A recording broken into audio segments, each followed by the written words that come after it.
gammadee wayii yookiin bagaa lafaa geessi maal natti dukkana abdusee fi toofeetu na waliin ture haadha manaa illee hin qabu yeroo sana qophaa kun ture yeroo sun yeroo koronaati namni illee jajjabaadhunaan hin jenne bara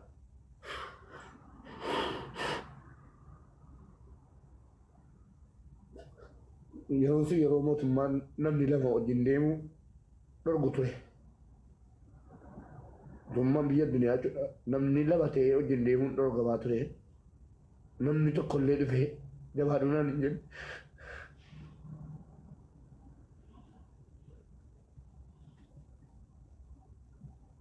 inumayyuu laayiviidhaan akkan seenee yookiin immoo viidiyoo jedhee namootaan eebba akka namni waliin geenye akka booddee itti gaafatamu dhukkubni koronaa nama finnaan akka itti gaafatamummaa fudhadhu natti babeeyni. Naa walumaa galatti obboleettii akiraa obboleessaa akiraa kan waraqaa ittiin galtee haadha kee ittiin argitu qabdu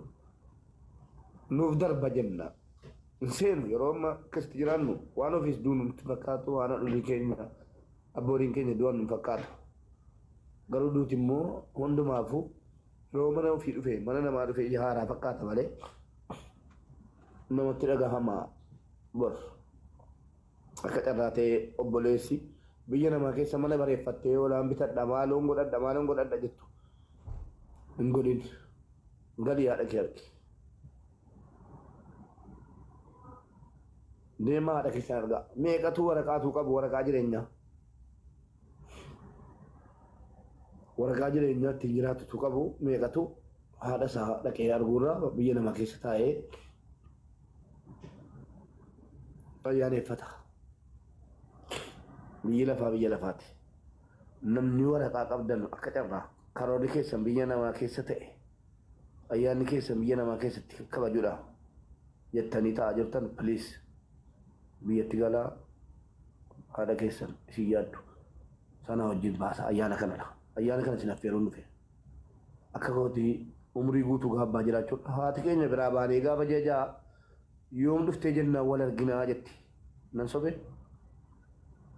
yooma wal arginaa laata jetti amma mugeenye haati kootuu lubbuun jiraatte amma nagahee nama guddaa ta'ee an ilmoo koo sabiyyii jetti malee takka ilmoon koo guddaadhaan jettu haadholiin keenya nu yaaddu nu dheebatu ilmoo koo irraa fagaadhaan haadha yoon taanis akka abbaa tokkotti ilmoo koo irraa yeroon fagaadde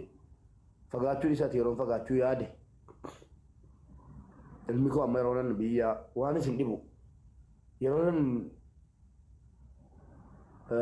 Masrii irraa gara ta'e yookiin Itoophiyaa yookiin gara Dubaay yookiin gara tokko deemuudhaa ka'e mucaan koo akka waan beekuuti. Galgala sana wallaahi hin bo'a maal kun mortuun hin jedhan samiraan mucaan maal natti farri isaan nan sodaadhe deemsaadhaa kan nan sodaadhe hin jedha waan akka naanaa seenaan jetti samiraan yeroo hedduu yeroo nan deemuudhaa ka'u na duuka bu'aa mucaan koo halkan akka waan rabbitti mee wayii keessi isaa beekaatti fakkaata yeroo deemuu jedhu ni bo'a abbaatiin kana argan waa'ee haadha baruudhaaf haadha manaa fuuchuun gahaadhaan jedhaan akka hootitti. Haadha manaa fuute immoo ilmoo argachuun carroomuudha. Ilmoo tokko argadhaa. Akka daboo'ee kana haadha bo'uu dandeessu. Gaafa ilmoo argattee keessattuu dhiirri gaafa ilmoo argatee haati manaasaa maal goone beennanu ilmoo keenyaaf waa goone hin beennu dhugaa rabbii dubbachuudhaaf kan jeessa galgaraatti baatu haadha manaa keenya gaafa zindeessee illee nuyi rafaa jiru mucaan nutti boonyaan bakka jijjiirran namatti hima. Dhugaadha moo soba haati manaa keenya ilmoo qabattee yeroo nu wajjin akka taatee raffifattee nus gallee ciifnee gaafa mucaan boo'e akka waan isiin boochifteetti kaanee kai afaan isaanirraa qabi maali jenna sana caala taate haati keenya nu guddifattee dhaabaan barsii jira maaltu jira kaleessa immoo haati keenya gaafa nu deessu madabii gogaa irratti nu deesse bakka haati kootti na deesse hin beekaa ergan guddadhee madabii sana aniyyuu hin jijjiirreefi bakka ana deessetti warra qotishu kooti deesse haadholiin biyya keenya madaamunni maaloon faranjiin isin jettan kuni amma haadholii keenya wajjin haati haadhuma hireedha haadholii keenya wajjin haadha jedhamu amma isuma dhuguma jee torbatti dhaqanii garaa keessaa of baasanii mucaa saraatanyaatti kennanii ofii jiraatee abbaa manaa wajjin ciisaa ofii jiraatee abbaa manaatii wajjin ciisaa saraatanyaa jedhanii ijoollee keenya hojjettuu godhatanii ijoollee keenyatti kennanii ilmoo jalaa guddifataa amma jarris haadhuma keenya akka sana nu wajjin aara ibiddaatiin gubattee deessee torban lama geessuma haadholiin keenya. Haadholiin biyya keenya dahanii torban lama gahanii beeku yeroo kaanii waa hojjechuu eegalan. Haqni haadholii Itoophiyaa dachaa lama sadi haqa Arabootaa fi Faranjoota caala. Daqiiqaa tokkoof amananii ilmoo namatti hin kennan haadholiin biyya keenya. Wannan kana kaasiif obboleessoo yoo barbaadde qilee seenii yoo barbaadde gangaladhu akkati bor gaabbitee akka kooti kana dhuftee boossuun barbaadu. Deemii haadha keetu wajjin ayyaana baasi. Inni kiristaanaas inni islaamaas ayyaana amma dhufaa jiru kanatti keessattuu warri waraqaa qabdan hin jedhan. Warri waraqaa qabdan haadholiin keenya haqqiin jaraa dachaadha. Deemaati. Dhageessanii anamma arafaan yeroo dhufe rabbi naa badhiisu malee anaaf ayyaana tun taanee gammachuu tun taanee guyyaa tokko ayyaana arafaatti suuraa tokkos maxxansee hin beeku takka arafaan dhufe ammaa kaasee amma arafaan darbuttan boo'icha kan koo guyyattii gaafa haati koo kottuuti ayyaana arafaa gara nu biratti baasi jetteetu guyyaa kana gati ta'ee fi natti dhagahamaa jechuudha.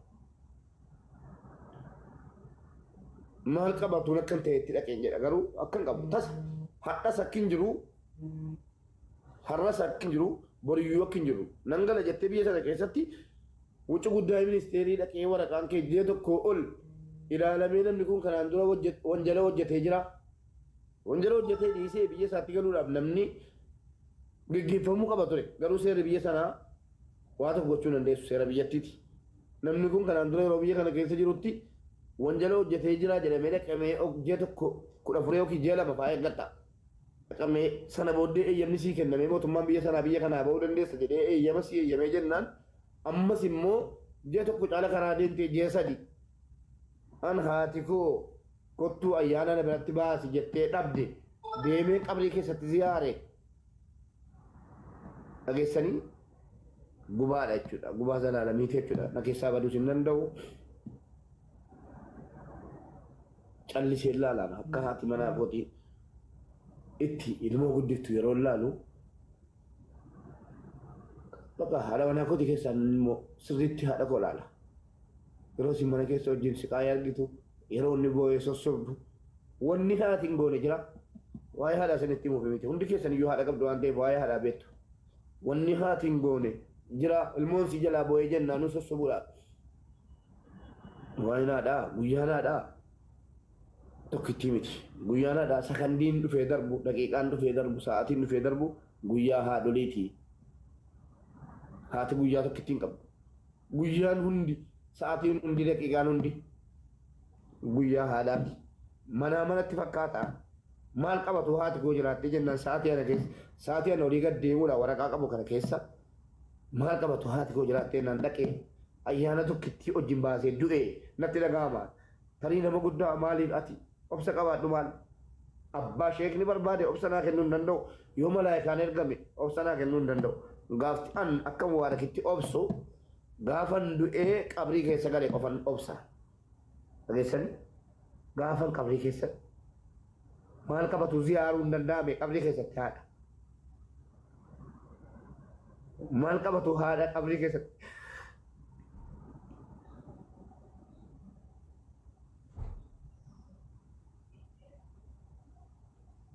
Dhugaa maal qabatu haadha dhaqanii qabrii keessatti ziyaaranii achi kafuu jiraate maal qabaa.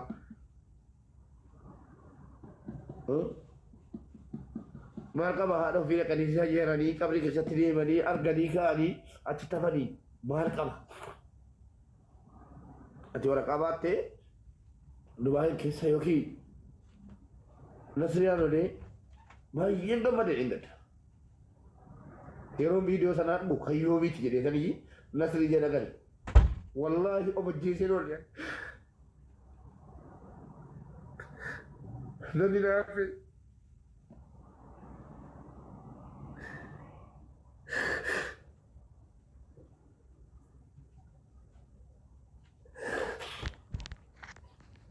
اللي بينا ما أرجع شوت اللي بينا ما أرجع شوت كائنا فيديو قالوا لي قد يرون نسرين هذا سا أرجو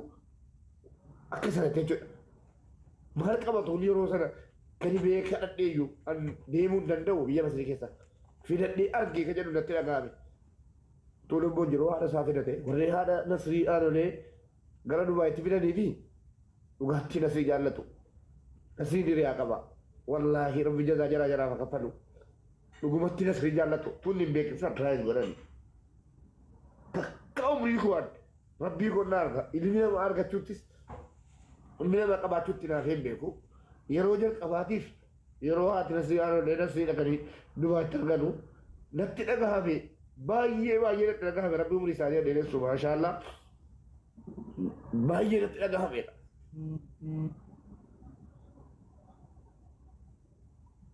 كناف من سنين أمور في ديما إلى لا ديما تي إلى لا دبي ربنا ما أنقل ديما هذا كسلالا ورقة تقبضه وهي هذا نبيكو ورها هذا قبل قفا غافا هذا دبني يوين هذا أنا قال غافا هذا منافولا ني المرغتن وين هذا نما قال ديما مال دنگلا مال قبط دنگلا ijoolleen ollaa keenya mana ijaarte makiinaa bitteetti maatiitti mana jijjiirteetti kana gooteetti ayidoon kee waa tokko hin barbaachisu deemaati haadha keessa waraqaa ittiin galtanii biichatti deebitan warri qabdan qoosaartu bareechitanii deemi obboleessu harka duwwaa wallaahi gaafa iidiin bori jedhamutti tikeettii ammarraa kutadhuuti taa'i deemi sarpiraayizii godhi gammachiisi gammachuun kana caala hin jiru soma maallaqa minaamin maalli keessummaan dhufaa maaloodha wanta kana jedhamu hin jiru keessummaa ija isaa kaa obbo maali keessummaan warri qabdanu baay'ee qaladaartu madaa qaladaartu tokko tokko immoo qabrii keessaas qabaataa haadha qabrii keessaas qabaataa dagattaniitu haatumti keessa jiraachuu maqaa haadhaatii saddaqachuu maqaa abbaatii saddaqachuu warri immoo hin qabne akka kooti hararraa kaafnee haadholii biyya keessa jiran ollaa yookiin immoo hiriyoota haadha keenyaa sana warra biyya keessa jiran miskiinoonni danuu jiru ani waggaa arafaatiin waan hin godhuun qaba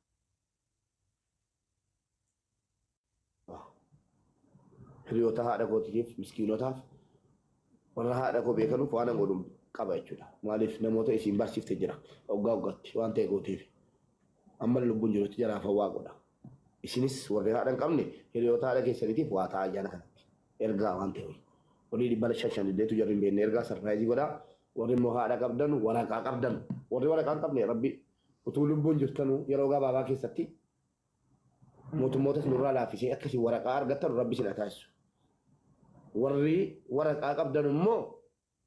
rabbi isin gaafata biyya duniyaa irratti gaafatamtu akiraatti miti biyya duniyaatti gaafatamtu waraqaan ati baattee jirtu sun erga haadha kee bira si geessee si deebisa ta'e kunoo waraqaa tikeetti kutadhu gaafa makkaa deemiitii haadha kee bira bulii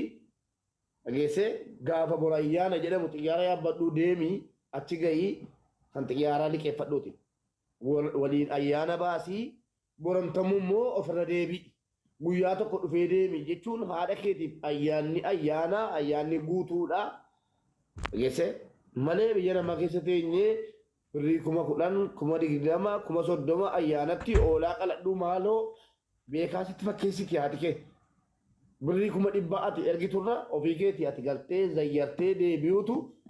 isiidhaaf caala sittiin fakkaatiin maallaqnatti isiidhaa ergitu oolaanatti isiidhaa ayyaanatti bittu uffatnatti isiidhaa bittu itti dhagahamaatu kan isiin uffattu kan isiin nyaattu kan isiin dhugdu malee gammaddee miti biyya namaa jirraadhaa biyyi nutti ni malu malee haadholiin keenya nuu dhaamaniiru يوم نفتين أرجع تكادي سنين بيكن obboleessoo an dhoggaa firanadhaa haati koo kottuu na arginaa feertee dhabdee deemeen immoo bakkaa dhabee bakka sin jirtu dhabee qabrii keessatti ziyaare ija kee argee feesbuukii irratti maxxanseen jira suuraa jechuudha ammas si agarsiisuu danda'a kunola haati koo kottuuti arafaana wajjin baasi jette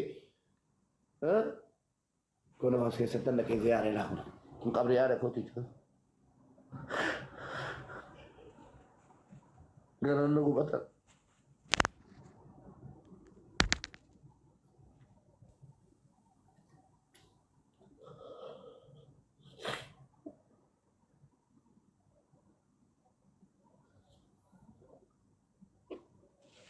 gurbaa wadalli faayidaa wanni immoo madaa kana addanatti kaase mormichaa walee moo waan jettan akka haati keenyatti nu guddiste beeka haati keenya